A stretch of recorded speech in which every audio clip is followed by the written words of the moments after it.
বিসমিল্লাহির রহমানির রহিম। আজ 2রা জুলাই 2025, 18ই আষাঢ় 1432। থাকছে বুধবার, থাকছে দৈনিক করতোয়া সংবাদপত্রের শিরোনাম। জাতীয় ঐক্য ও গণতান্ত্রিক অভিযাত্রা শীর্ষক সভায় খালেদা জিয়া ঐক্য বজায় রাখার আহ্বান। একটি সুন্দর বাংলাদেশ বিনির্মাণের সুযোগ তৈরি হয়েছে তারেক রহমান।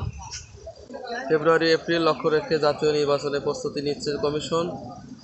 বিদেশিদের হাতে যাওয়ার আগে 6 মাস নিজস্ব ব্যবস্থাপনা চলবে নিউ মরিং টার্মিনাল এবং স্বৈরাচার যেন আর মাথাছাড়া না দেয় বলেছেন ডক্টর মোহাম্মদ ইউনূস,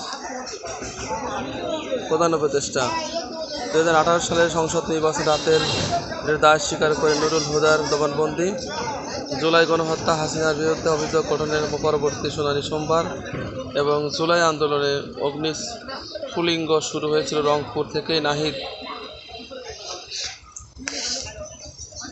এবং বৈষম্য বিরোধী ছাত্র আন্দোলন তদন্তের স্বার্থে 15 দিন সব ইউনিটের কার্যক্রম বন্ধ। এবং জুলাই অভ্যুত্থান শহীদ ও আহতদের জন্য দোয়া অনুষ্ঠান। ডাক্তার তাহের, বিএনপি ধরে নিয়েছে তারা আবার ক্ষমতায় গিয়ে অপকর্ম করবে। শেষের পাতা থাকছে সারা দেশে গুলি ও চাপাতি দিয়ে কুপিয়ে 4 জনকে হত্যা। এবং 1 বছরের এভিডেন্স এসেছে $3032 কোটি। আসিয়া দর্শন হত্যা, হিটু শেখের মৃত্যুদণ্ড খালাস চেয়ে আপিল। নানা সংকটে যেন গেল বিদায়ী অর্থবছর। এবং ডেঙ্গুতে একজনের মৃত্যু, আক্রান্ত 386। বাড়ি ছাড়লেন মুরাদনগরে নির্বাচিত সেই নারী, লোকজনের ভিড়। যশোরে নির্মাণাধীন ভবনে কার্নিশ ভেঙে 2 প্রকৌশলী সহ নিহত 3। এবং নৌকাডুবিতে কিশোরী নিহত, 2 শিশু নিখোঁজ। 48তম বিশেষ বিসিএস পরীক্ষা 18 জুলাই। এবং আওয়ামী লীগ নিয়ে প্রধান উপদেষ্টার বক্তব্য, আমরা আতঙ্কিত। নূর আইনজীবীর আলিফ হত্যা, চিন্ময় সহ 38 জনের বিরুদ্ধে আদালতে চার্জশিট।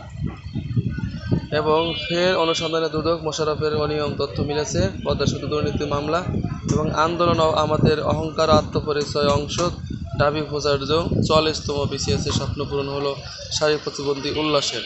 এই ছিল উল্লেখযোগ্য দৈনিক করতোয়া সংবাদপত্রের শিরোনাম। থাকছে বিস্তারিত, আমাদের সঙ্গে থাকবেন এবং আমাদের চ্যানেলটি সাবস্ক্রাইব করতে থাকবেন।